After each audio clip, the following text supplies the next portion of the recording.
Welcome to this week's edition of Coach Prep. Coach Don and I are super excited today. Danielle Rubin's going to be joining us for this week's edition.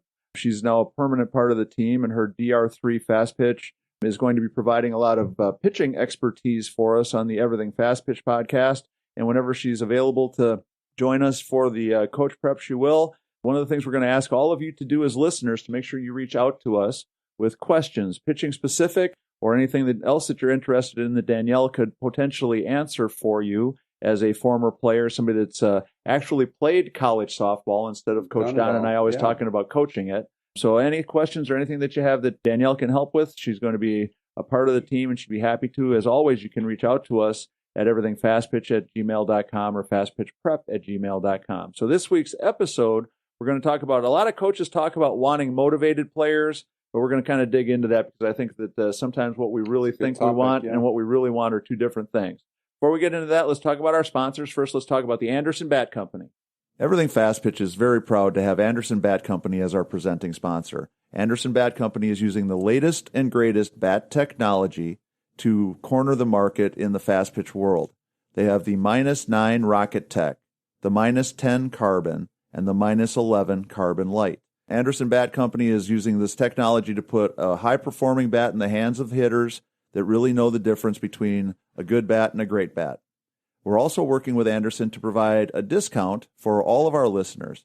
Go to the Anderson Bat Company website and order your bats. Use the EFP20 discount, which is for everything fast pitch, and you'll get a 20% discount. And as always, please make sure you take advantage of that EFP20 discount. It's a great way for you to save an additional 20% on your purchase, whether you buy a bat, glove, fast pitch, slow pitch, baseball, whatever it is, anything you buy from Anderson. You use that EFP20 discount, it's going to save you an additional 20% and help support the podcast at the same time. Also talking about supporting the podcast, go to patreon.com/everythingfastpitch. We're still looking for more patrons. We certainly do appreciate the patrons that we have. We're very, very fortunate. We've got a hardcore bunch of people that have been supporting us and doing a great job of helping us keep the podcast alive now for quite some time. But the reality of it is we need more people to come on board and become patrons if you can. If you go to patreon.com/everythingfastpitch, the whole thing will be explained to you there. It's either $5, $10, or $20 a month. So we're asking a lot of people to give a little, and that little bit will go a long way towards keeping the podcast healthy for a long time to come. So Don, Danielle, we talk about this all the time, that coaches spend time sitting around talking about how much fun it is to coach motivated players, how much we enjoy it when our team is made up of those go-getter kinds of kids that are highly motivated to succeed. But I think the question is the word that we should be using and the thing that we're really looking for motivated or disciplined? And the reason I wanted us to talk about it today is because I know about anybody else, but I know for me for sure that my motivation changes from day to day depending upon a lot of things. Now, what I think I'm pretty good at is being disciplined enough to still get it done, even though I don't really want to do it that day. So I think that's really the crux of the discussion today. So is it really motivated or is it disciplined? No, I think that's a great topic too, Tori. And just like you say, it's one thing to be motivated, but disciplined, I think, is what we're really after, because just as you stated, we're not always going to have great days and days that we feel motivated. But if we can get in there and be a productive part of practice and do well in regards to working on our skills, I think that we're going to be further ahead. And it rubs off on everybody else, whether we're able to stay focused enough to be productive in that session. Maybe the coaches also, too, help play a role in that if we're motivated or not, right? Well, I think discipline is really the key thing. And one of the things that I've always thought of as a coach, Danielle's probably a really good example of this, that you're always impressed when somebody shows up and still does a great job, still works really hard, still has a great practice, even though you know they're hurting a little bit. They're a little bit, under the weather. They're not feeling great. One of the enduring images of athletics for our generation is, everybody talks about Michael Jordan playing so great the day that he had the flu and they won the championship during the flu game and all that stuff. That's an example of discipline, a whole lot more than it is motivation. I mean, obviously he's a highly motivated person, but it's always impressive to me when somebody is dealing with something that might affect their motivation, but they're still in their grind and getting the work done. I think at the end of the day, you need to have a goal. Like if you have those goals set, you can be disciplined. You don't have those goals set in place and not having a broad goal. They need to be specific goals. I think it's a lot easier to stay disciplined on those days where you're not motivated. Yeah, when I think, it's one of those tricky things. And I think, the idea of being highly motivated is something that we all aspire to. And it's great if you're one of those people that are of that mindset quite often. But the reality is, even the most highly motivated person still has a day that, they had a fight with their boyfriend or their girlfriend. The dog, the dog is sick. The kids, kept you up all night. Whatever it is, that all of a sudden you show up to work that day, you show up to practice that day, and your motivation is just not going to be there. And so I like the idea of setting specific goals, because I think the motivation that's tied to that and the discipline that goes along with it kind of go hand in hand a little bit. I think when you're looking at it from a player's perspective, if I want to reach a specific thing, attain a specific skill level, knowing what I'm aiming for makes it a whole lot easier for me to know how to go about trying to get there. No, I really like what Danielle's saying with that, because we do talk to the kids about having some goals, having some things that can help get us through those tough days. That, if I have a choice to go out with friends or to get my training done, if we constantly remind ourselves of those goals, then it makes it easier. It makes more sense to, I'm going to get my training done, then I'm going to go out and hang out with my friends, but I'm going to make sure I get the important things that I have done. But kind of sounds like this is almost like a learned skill too, right? That we have to acquire, and we have to, I guess, be encouraged to be consistent enough in the things that we're doing to achieve those goals so that we can form good habits and just be a better overall player, maybe. I think I see a lot, especially with my pitchers, when I ask them to do goals. We do mental training every single week during our lessons, whether online or in person. And some of the goals they give me are way too broad. I want to gain speed. I want to go in college. I want to hit a home run. I'm like, well, how are you going to get there? Our goal needs to be more specific so we can stay disciplined on that, because yes, everybody wants to gain speed in their pitch and their bat speed. But setting those more specific goals, I make my girls rewrite their goals all the time. I'm like, let's make it specific so we have something to truly strive for. And there's been plenty of times, especially at the college level, those were long days, long hours, long days. I would be student teaching for 8 hours and I'd be on my feet all day, and I had a back injury. And so it was just really tough, the thought of putting my cleats on after 8 hours of being on my feet and then having to go pitch in a game. But I had to stay disciplined. And yes, my motivation would get down sometimes, but what was my end goal? What was my result? What am I striving to be? I'm trying to be a leader on this field. I can't show that I had a bad day at school. I need to be able to flip that switch, and I had to practice for that. I had to train for that, and it was tough, but we were all in it together. A lot of us on the team had to deal with stuff like that. So it's just, how can you stay disciplined as a unit? And I think that starts with the team culture in general. And it sounds like smaller levels of goals to achieve are more attainable too, right? Then it's encouraging when we are achieving those little ones that are the build-up for the bigger goals. 100%. I think you need to set small goals and large goals. And what I'll have my girls do, we call them short and long goals. And so the short goals is, where do you see yourself in 3 months? Where do you see yourself in 6 months? And then I have long goals. I'm like, where do you see yourself in 2 years? Where do you see yourself after you want to play at the next level? Where do you see yourself after that? What is your why? Because softball is not going to be forever, but what is our overall purpose? And I feel like the sport, we can learn so many life lessons through it. We have to think about that even when we're in the sport. And from experience, being 25 years old, luckily I'm still in the sport doing what I'm doing in the coaching world. But I know so many of my teammates are still trying to figure out their purpose and their why, because softball was it their whole life. I have T-shirts in my drawer that are 25 years old. No. that I'll bet you I got from the 1986 national tournament and stuff like that. It's makes me feel crazy some days. But I think the other thing, because we know motivation can switch drastically. And honestly, I think we're one of the biggest problems, especially as players start to get older, is they're highly motivated, but they can switch from one thing to another to what they're really motivated for. So if your motivation is flip-flopping between going to a party or being in good shape to go to practice tomorrow morning, sometimes, you're really motivated to go to the party, but the disciplined player is the one that's going to say, okay, I might go to the party, but I'll go for an hour. Or I might not go to the party because, we've got an early workout tomorrow or whatever it is.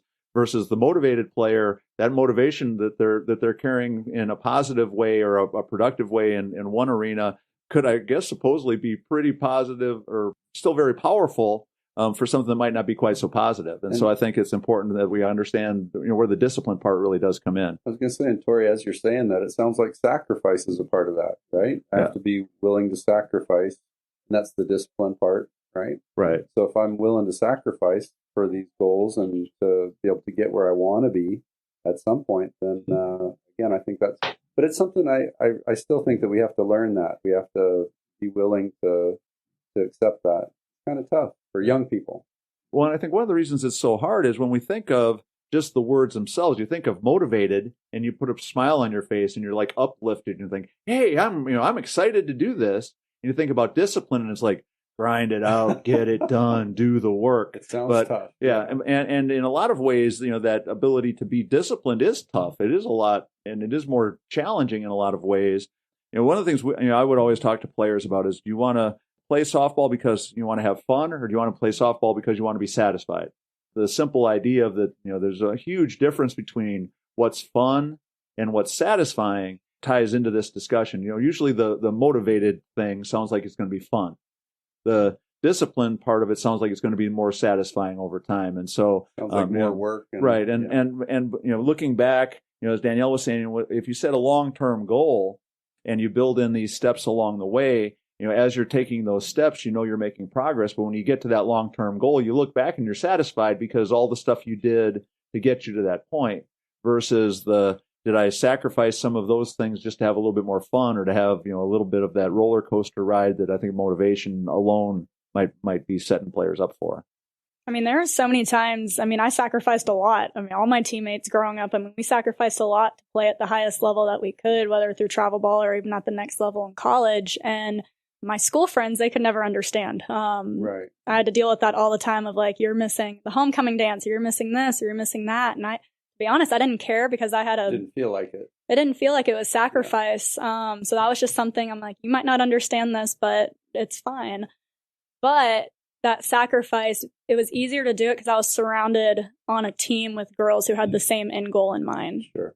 And if they didn't, there was plenty of days, even at the college level, waking up every day at 5 a.m., going to bed at midnight, having to do it all over again. Those days were tough, but we were doing it together. And that to me, like, I would not take away any part of my journey at all, because those memories, if I could go back and have that discipline and be held accountable, now I'm an adult and I got to do it all on my own. Right. And so I do really miss that. And I feel like I took it for granted a little bit when I was younger. But you were able to learn about that along the way, which I think was important. And for us as adults, for the coaches that are listening, I feel so far removed sometimes just because we've seen so many times that effort, dedication, and sacrifice and those things, how they pay off. Right. Young people haven't experienced how those things actually pay off. It feels like more of a challenging thing to make that right choice, and because they haven't had a chance to see it pay off yet. So they just have to trust us and believe us, right? Or we have to do a good job selling it as coaches. Go ahead. I try to share so many personal examples with my girls. I'm pretty open. I will share whatever I need to with them. But a big thing that I tell parents is, like, I'm not here to be your babysitter in an in-person lesson. Like, I love you and I will want to work with you. But if I'm learning and growing to help you be your best version of you, I need you to give that back to me, or I don't know if we're going to be the right fit. And sometimes those conversations are hard, but it's honest. It's just me being honest, because I'm trying to train these girls to be disciplined. And I have this mindset. Sometimes I have to bring myself down from it a little bit, but just being at the highest level and playing and going through all the sacrifice and the discipline, I know what it takes to reach those goals. You keep saying you want to play at the next level. I know what it takes. And right now you're not doing that. And so that's just a big conversation that we have a lot. And I'll start, if I can see that the girls are struggling, we'll start 5 minutes of just like a mental training session. And I've been sharing this with travel ball coaches, that if you start every practice with 5 to 10 minutes talking about the mental game, team goals, individual goals, getting the girls to be vulnerable about things outside of the physical part of the game, then you can really see like everybody comes together to work towards that goal together. And that's just what I try to implement as much as I can in my lessons, even if it's just 5 minutes. But I feel like that 5 minutes, they get more out of that than they get out of the whole hour and they're lesson. Getting more out of the next 25 minutes. Of course, 100%. Well, so it's the $1 million question, but I think what discussion we've had today hopefully will go a long way towards helping our coaches as they're dealing with their players. That we can spend all the time we want hoping for highly motivated players to show up every day, or we can start to work towards trying to help them understand the long-term payoff, the satisfaction, and the discipline that leads to you looking back at the travel, the trip that you traveled, the journey that you've made, and be able to look back at where you started and where you are now and be proud of yourself and satisfied with the progress that you're making by helping them understand that the discipline piece of this, that work ethic, the grinded out part of it is really valuable and something that cannot be undervalued. Yeah, no, I think that's an exciting topic. And as we talk about these things, I think it's important just for all of the coaches to take that time at practice to share and to ask and to encourage them to think that way. And if they're doing that, then just like Danielle's saying, at the beginning of a session, at the beginning of a practice, we might end up getting a lot more from all of our training. And it also helps coach understand, like the coaches just understand the girls a little bit more. When I went to the NFCA convention, I was talking to the UCLA head coach, Coach Kelly, and a big thing that they do is every day before practice, they forget exactly what she calls it, but they either say one word, one sentence, or they get like 1 minute or 5 minutes to do a high and a low. And that helps the coaches kind of understand how they're at. Yes. So what's your high for the day? What's your low for the day? And she said if she didn't do that, then she wouldn't have known that some of her players, I'm not going to say her name, but one of the girls on the team, her grandpa had cancer. And she wouldn't have known that unless they talked about the high and the low. Or the mom was dealing with a big surgery and that like affects them a little bit mentally. So her being able to understand that, she can really help her coaching style kind of changed a little bit. Create a better environment. I just think that's huge. And so I'm bringing that in with our 18U team that I help out with. And it really helps understand that these players too, sometimes I think we get wrapped up of we define ourselves as a pitcher, as a softball player, as an athlete, but we have to remember that we're a human first. And if we can touch that side and get the girls to understand that you are human, we can be more connected. 100%. Well, and one other part about this I think is important to think about is as coaches, we also have to model the same thing that we're hoping that our players will do. If I'm the roller coaster coach who, if I have a bad day, we have a bad practice, versus the days that I'm upbeat and positive because I had a good day and we have a good practice that day. We've all felt that. Yeah, we've kind of set ourselves up. So again, having that discipline in your coaching is a big part of it too. So all right, so that's going to wrap up number 177. Hopefully everybody enjoyed that discussion. As always, please make sure you reach out to us with topics that you would like us to discuss. You can always reach out to us at everythingfastpitch@gmail.com or everythingfastpitch@gmail.com. Also, make sure that you support our sponsors, the Anderson Bat Company. Go to patreon.com/everythingfastpitch and become a patron. Go to the Fast Pitch Prep website or your Square Cuts training discs. They're $49.95 a dozen. You go to the fastpitchprep.com main page. It'll take you through the order, and we'll be able to get them shipped out to you right away. So for Coach Don McKinley and Danielle Rubin, our producer Stan Lewis, this is Coach Torrey saying thanks for listening. We'll talk to you again next week.